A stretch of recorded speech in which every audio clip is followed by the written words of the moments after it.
আসিফ শখ আপু আসিফ আজকে এসেছে পল্লবী একটু নিয়ে নিও এবং আমরা বুঝছো? তার মুখ থেকে কিছু শুনবো। সামনে চলে আসুন, সামনে চলে আসেন।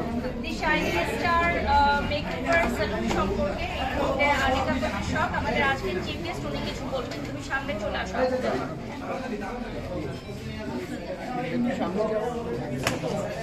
আচ্ছা সবাই সামনে আসলেও যে ক্যামেরাম্যানরা পাচ্ছে না দাদা। আচ্ছা আমরা একটু আমরা একটু ফ্লোর দেই ভাইয়া। এখানে মিডিয়া বাইরে তো অনেক গরম। হ্যাঁ আমরা উপরে যাই। উপরে কোথায় করবেন আপনি? ওই যে ব্যানার অনেক বড় জায়গা আছে। হ্যাঁ মানে এখানে উপরে এসে অনেক মধ্যে বসে কথা বলা ওকে যায়। ফাইন ওকে ফাইন ফাইন আচ্ছা মিডিয়াকে আমরা উপরে গিয়ে কথা বলি।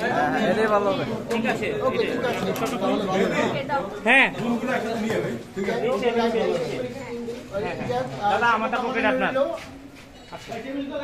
আমরা এখন উপরে চলে যাব আর আমাদের এখানে অনুষ্ঠানের উপরে আমাদের আরো অনেকগুলো অ্যারেঞ্জমেন্ট আছে, তো সেগুলো আপনারা দেখতে পারবেন।